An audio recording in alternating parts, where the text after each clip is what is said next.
So the Secretary of Drunkfest, whose department has never been able to and cannot now pass an audit, and whose priority is supposed to be keeping the United States safe from enemies, foreign and domestic, you know, like his boss, apparently had just a few too many Jaeger bombs again and decided that the best way to do that was a brilliant plan to rename some boats. Because, you know, heaven forbid one of our boats is named after a brown person or a gay person or one of them wormin' folk. WikiLeaks started his bigoted boat rebranding by announcing at the beginning of Pride Month that he was going to rename the USNS Harvey Milk. Harvey Milk was a bone spur-free Korean War vet and gay rights activist who was kicked out of the Navy simply because of the people he loved. See, because apparently Harvey was a coward whose name isn't worthy of being on a boat, since when his country and society persecuted him for who he was as a person, he was willing to stand up and not only fight for himself, but other people in his community, and not be like a brave Republican who just pretends to be straight and then crashes Grindr at the Republican National Convention. Isn't it funny how despite Lindsey Graham and Mike Johnson just existing, Republicans never seem to want to talk about that elephant in the closet? See, Harvey was treated like absolute shit by the country he both bravely served in uniform and out of uniform with his activism, and yet he fought for his community till the day that he died. And sadly, the recognition he deserved, like so many other brave freedom fighters in this country, came posthumously. But that recognition has come, and his contributions to our country have been immortalized not only in a movie where he was played by Sean Penn, also by getting his name on the side of a big old fucking boat that America uses to go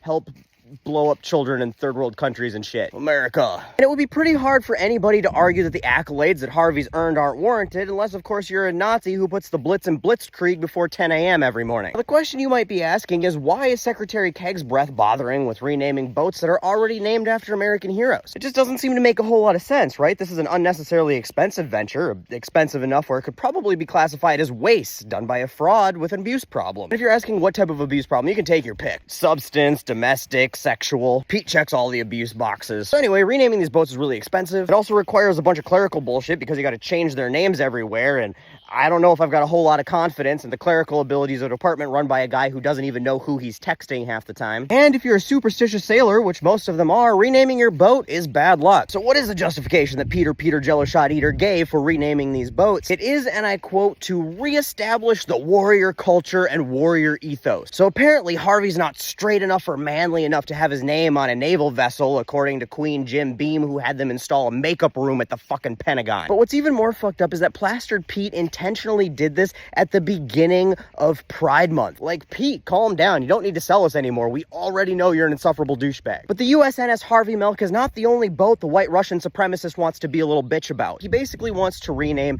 every single boat that's named after a brown person or a woman or a labor leader or a gay person. Like, he wants to rename the Cesar Chavez and the Lucy Stone and the Ruth Bader Ginsburg. He also wants to rename the Thurgood Marshall and the Harriet Tubman, which I'm sure he'll announce on Juneteenth or some shit. This entire administration is a disgusting disgrace, and somehow this unsheathed bag of cheap box wine covered in foundation looks disgraceful by comparison. And before inevitably those who jump into my comments with, oh, you're just falling for the distraction, this is a distraction from the real things, which when we talk about those, you're like, this is also a distraction because according to you guys, everything's a fucking distraction.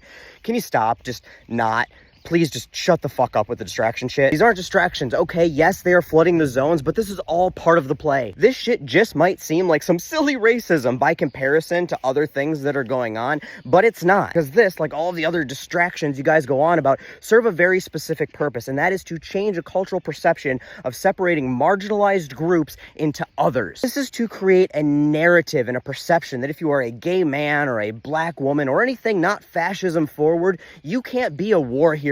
You aren't worthy, if you are any of those things, of having your name honored amongst our military in any way, shape, or form. This is the same shit where they did all those DEI purges where they erased stuff about the Tuskegee Airmen and the Enola Gay because it said gay on the name of a plane. And you see, they're doing this because once you successfully separate those people into the others category, that's when you get to do the Nazi shit to them. They've already done it with the immigrants, right? We've seen them. They've spent years and years demonizing immigrants, and now they're rounding them up and shipping them off to concentration camps. But while the immigrants are Admiral Adolf's German Jews, people forget that Germany didn't stop with the Jews. It was the LGBTQ community, it was the disabled community, it was the gypsies. All of them ended up in the concentration camps and the work camps and then in their medical experiments too. And that's what this is. This isn't a distraction. This is a coordinated and directed effort to reclassify marginalized groups in our society as less than. And look, I'm sorry, I don't have any answers for this. I just have the message, but there is a No Kings protest happening nationwide on June 14th, and that's a good way way to come show your frustration